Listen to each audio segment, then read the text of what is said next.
Buenos días a todos y todas. Antes que nada, gracias a la Universidad del Pacífico, gracias a todos los organizadores, a los que participan y especialmente gracias a todos ustedes que se han tomado la molestia en esta mañana de apartar un tiempo para reflexionar juntos. Y es muy interesante estar aquí esta mañana. Y pensaba, bueno, primero habló un cardenal católico, ahora un humilde presbítero evangélico, y después vamos a escuchar un judío. Así que la verdad que creo que en la ponencia nomás está el universo del encuentro, ¿no? Y la riqueza de la diversidad. ¿Por qué estamos acá, en esta mañana, alrededor de este título, que es una consigna? Las palabras son como monedas que nos intercambiamos, pero tienen un peso específico importante: cultura, encuentro, esperanza. Son tres palabras muy, muy poderosas. Pero ¿por qué estamos acá esta mañana? ¿Por qué la necesidad de convocarnos a reflexionar acerca de estas tres palabras? Y creo que estamos reflexionando acerca de la necesidad de pensar en una cultura del encuentro. Es que posiblemente estamos percibiendo que estar atravesados por una incultura del desencuentro. Una incultura que se escribe con la gramática de los discursos del odio y que pinta un universo dicotómico, maniqueo y aparentemente irreconciliable y enfrentado, deliberadamente enfrentado. Si anhelamos recobrar la esperanza, es que también estamos proclamando, diría casi proféticamente, virtudes en medio de un desierto de desesperanza que desvirtúa lo más profundo de nuestras almas. La sinodalidad, como semiótica de un caminar juntos, nos invita entonces a repensar estos conceptos unidos en la dialéctica del peregrino, aquel que, mirando el horizonte utópico, no se siente amedrentado por las distopías que lo seducen a usar las sillas que nos invitan a parar, como diría el cantor y poeta Silvio, cubano. Por el contrario, sigue adelante con fe y amor las otras dos virtudes teologales que se deben unir a la parresía o al coraje de vivirlas sin máscaras ni ropas que simulen. Al decir del escritor José Ingenieros, argentino, al comenzar su libro El hombre mediocre, cuando pones la proa visionaria hacia una estrella, afanoso de perfección y rebelde a la mediocridad, llevas en ti el resorte misterioso de un ideal. En esta breve presentación, que tiene el anhelo simple de abrir puertas a una diversidad de pensamientos sin presumir encontrar verdades absolutas, quisiera acercarme a tres temáticas o miradas en clave de esperanza. Una referida al encuentro ecuménico interreligioso e intercultural, otra al encuentro ecológico y finalmente al encuentro con el kairos o los tiempos de una nueva era.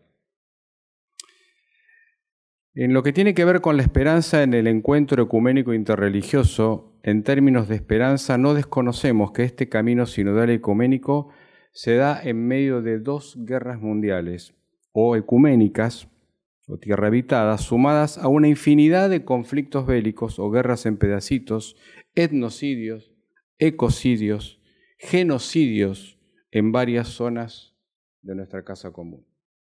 En este contexto mundial en que vivimos, estamos hoy aquí reunidos alrededor de estos pensamientos. Hablando específicamente de las guerras internacionales, tristemente la religión ha afectado el encuentro ecuménico e interreligioso, o por lo menos algunos grupos fundamentalistas de la religión.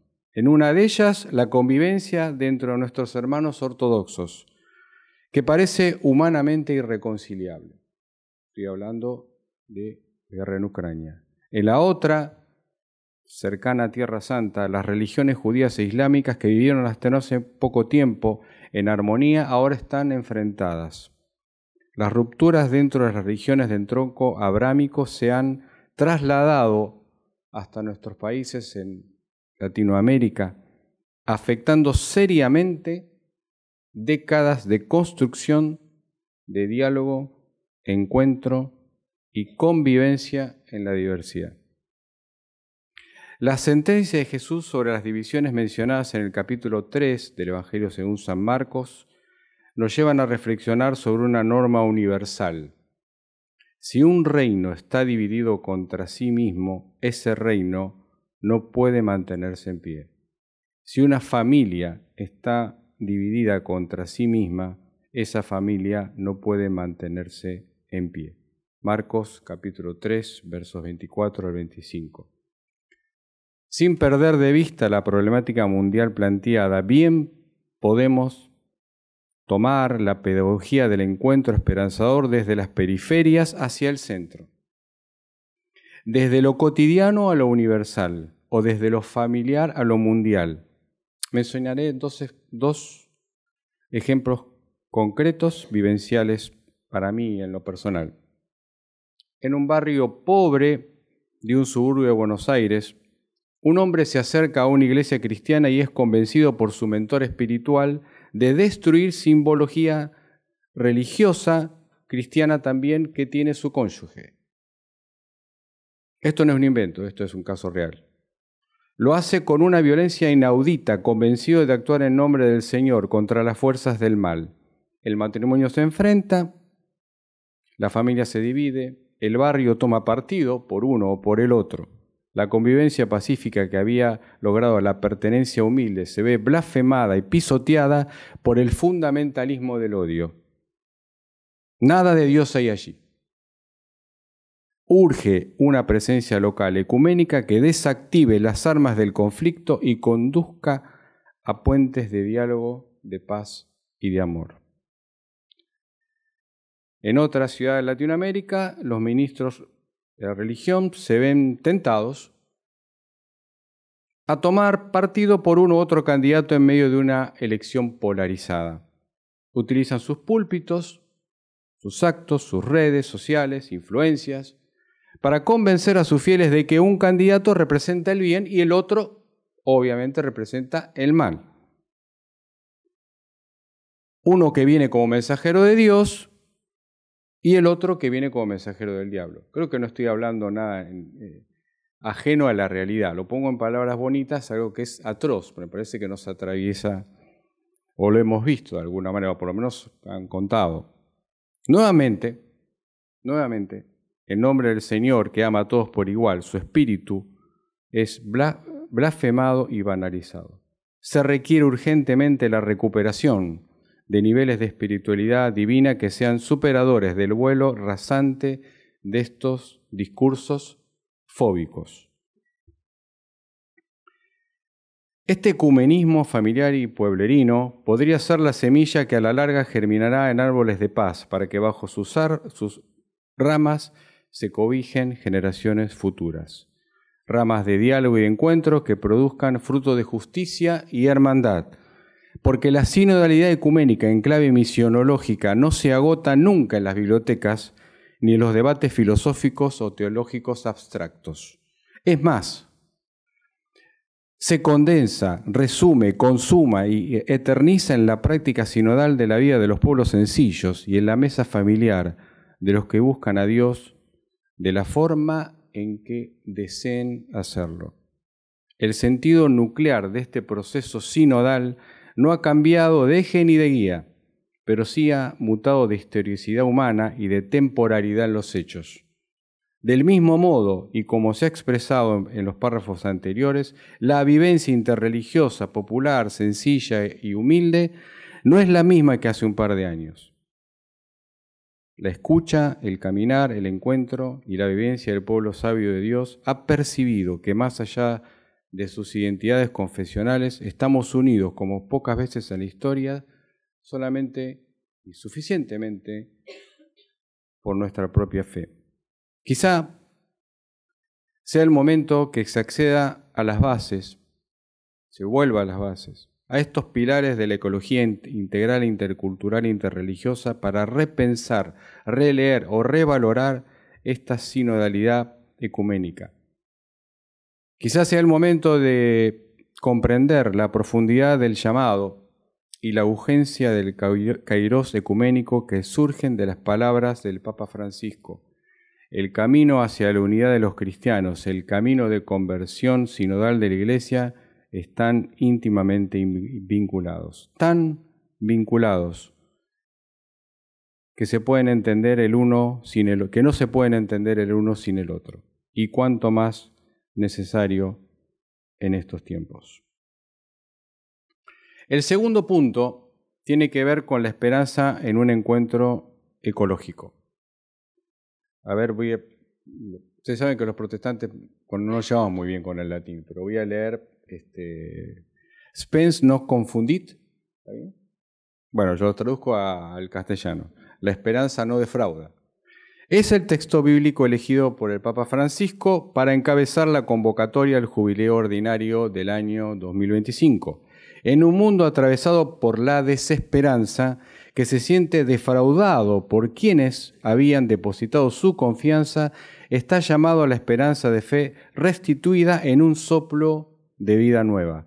El texto de referencia, en la bula extraído del versículo 5, capítulo 5 de la carta a la Iglesia de Roma de San Pablo, será la brújula firme para todos los peregrinos de la esperanza.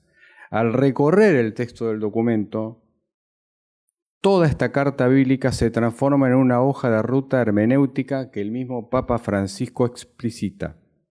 Comillas, dejémonos conducir por lo que el apóstol Pablo escribió precisamente a los cristianos en Roma. Cuando pensamos en el sufrimiento de la creación, en la destrucción sistemática de nuestra casa común y en los desastres de la naturaleza provocados por el hombre e intereses, yo diría no económicos, o quizá económicos, pero inhumanos y desalmados, literalmente sin alma, valoramos la oportunidad de este año jubilar. Es que muchas veces nuestros pensamientos en este tema nos llevan a la desesperanza, fruto de una realidad empírica atroz, y a la defraudación de quienes, teniendo el poder de revertir estas situaciones, callan, se esconden o simplemente son cómplices de esta catástrofe planetaria. En la bula del Papa, estas cuestiones están descritas en el apartado 16, dice el Papa Francisco, porque hay una verdadera deuda ecológica, particularmente entre el norte y el sur, relacionada con desequilibrios comerciales, con consecuencias de ámbito ecológico, así como el uso desproporcionado de los recursos llevado a cabo históricamente por algunos países. Aquí también la carta neotestamentaria a la Iglesia de Roma viene a nuestro auxilio. En Romanos 8, versículos 19 al 22, San Pablo dice, la creación aguarda con ansiedad la revelación de los hijos de Dios, pues fue sometida a frustración, no por su propia voluntad, sino por el del que así lo dispuso. Pero queda firme la esperanza de que la creación misma ha de ser liberada de la corrupción que la esclaviza, para así alcanzar la gloriosa libertad de los hijos de Dios.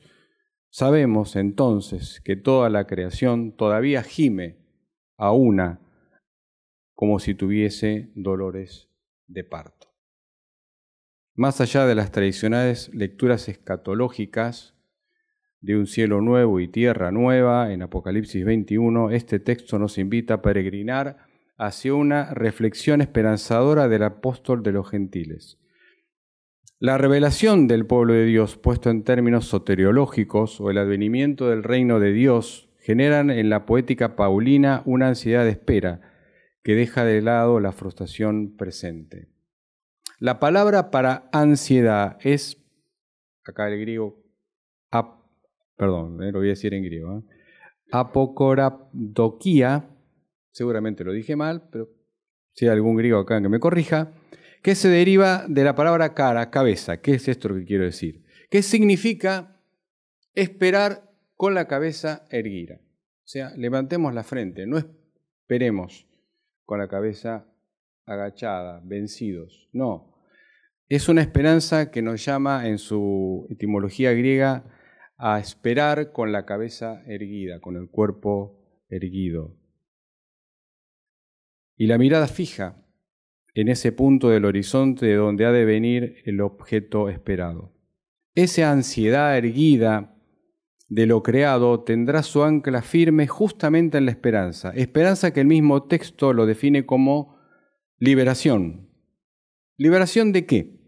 En el escenario descrito en la bula, las palabras corrupción y esclavitud que emanan del texto bíblico son especialmente significativas y actuales.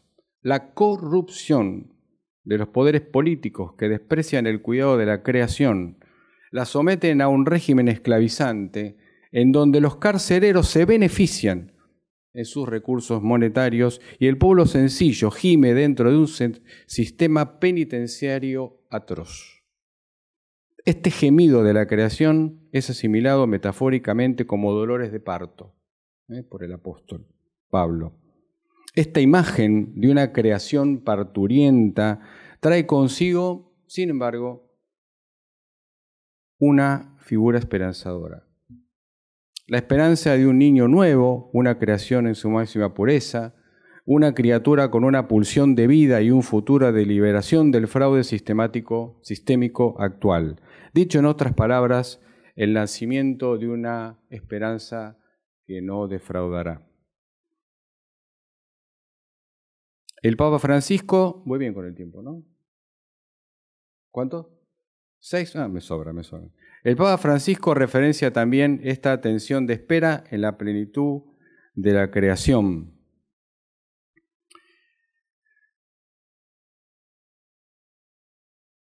En la misma que en el San Francisco, en el Cántico de las Criaturas,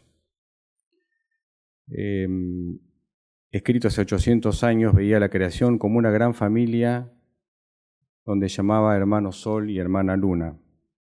La perícopa bíblica que describe la temática de la ansiedad erguida y el gemido de la creación cierra el pasaje significativo del capítulo 8 a los Romanos con la palabra paciencia.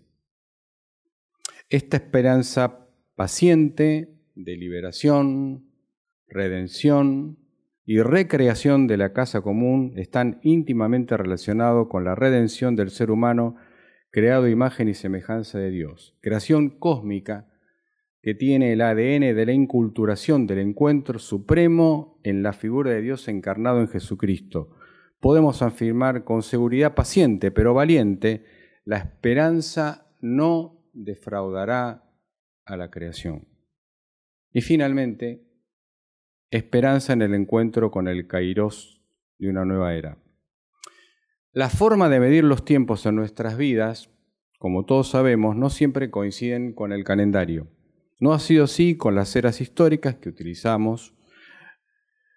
Muchas veces resulta más adecuado medir los tiempos en base a un antes o un después de hechos generalmente dramáticos, por ejemplo, las guerras mundiales, las Torres Gemelas, etcétera, etcétera. Si a esto le agregamos la medida de los tiempos de Dios con su máximo cambio histórico, el antes y después de Cristo, el Kairos de la historia nos agrega condimentos espirituales y humanos significativos. A veces pienso que todavía no hemos tomado debida conciencia de la real dimensión de los efectos producidos por la pandemia del COVID y de qué manera significaron un cambio de era, un cambio de estilos de vida y un cambio profundo en lo social, económico, relacional y, por supuesto, en lo político.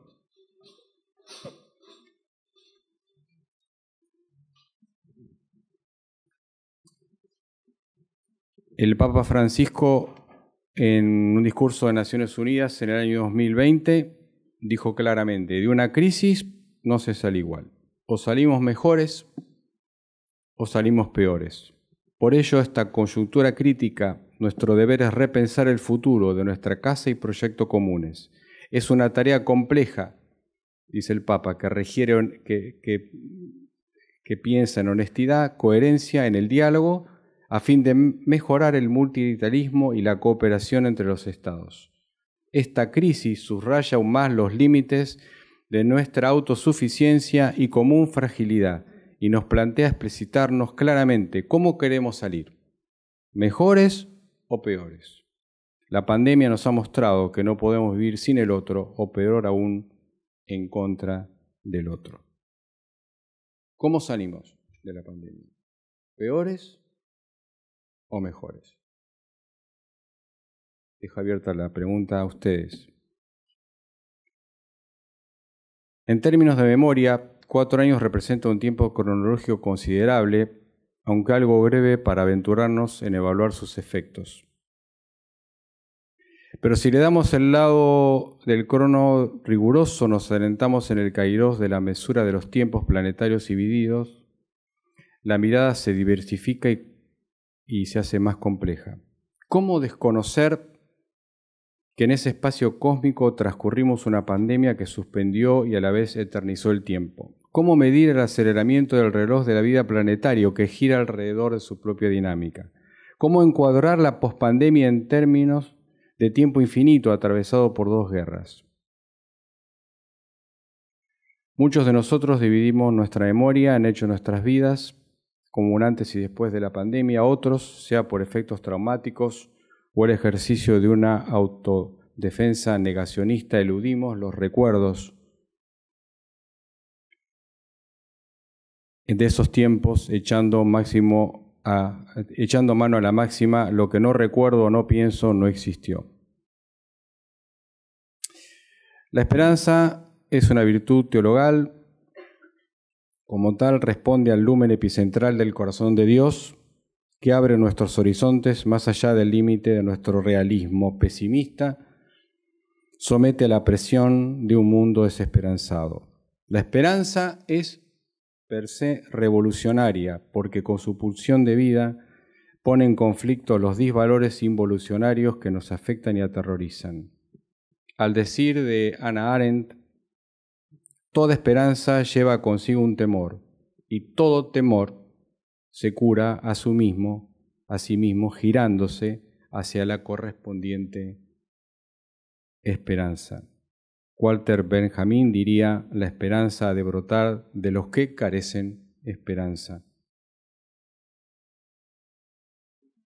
Si el realismo objetivo de los hechos pospandémicos abona en la definición que salimos peores, aferrémonos a la esperanza que no defrauda para buscar mejores humanos guiados por la fuerza del Espíritu Santo renovador. El coraje y la parresía están contenidos en la voz de los profetas. Como hablamos de esperanza contra desesperanza, el coraje invita a una mirada de fe aún en la incredulidad del desaliento empírico. Nos coloca en un lugar de incomodidad sobre lo alcanzado al presente y de repensar el pasado. No niega esos momentos, se alimenta de ellos como referencia inquieta que nos mueve a buscar de abrazar un horizonte utópico. En términos ontológicos, el coraje nos remite a la profecía, no un oráculo de revelaciones espectaculares, sino un grito del alma frente a un futuro anhelante, mejor, que solo se vislumbra por la fe. Tengamos el coraje de revisar y revivir hacia las necesidades de salir mejores. Finalizo ahora sí citando a un profeta cubano, Alexis Valdés, con un poema bastante conocido que escribió en el año 2020, en plena pandemia. Cuando la tormenta pase y se amasen los caminos y seamos sobrevivientes de un naufragio colectivo, con el corazón lloroso y el destino bendecido, nos sentiremos con la dicha tan solo de estar vivos. Y le daremos un abrazo al primer desconocido y alabaremos la suerte de conservar un amigo. Entonces recordaremos todo aquello que perdimos. De una vez aprenderemos todo lo que no aprendimos. Y no tendremos envidia, pues todos habrán sufrido. Y no tendremos desidia, seremos más compasivos. Valdrá más lo que es de todos que lo que jamás he conseguido. Seremos más generosos y mucho más comprometidos. Entenderemos lo frágil que significa estar vivos. Sudaremos empatía por quien está y por quien se ha ido. Extrañaremos al viejo que pedía un peso en el mercado, que no supimos su nombre, pero que siempre estuvo a tu lado. Y quizá el pobre viejo era tu Dios disfrazado. Nunca preguntaste el nombre, porque estabas apurado. Y todo será un milagro, y todo será un legado. Y se respetará la vida que hemos ganado. Cuando la tormenta pase, te pido, Dios apenado, que nos devuelva mejores, como nos habrás soñado. Muchas gracias.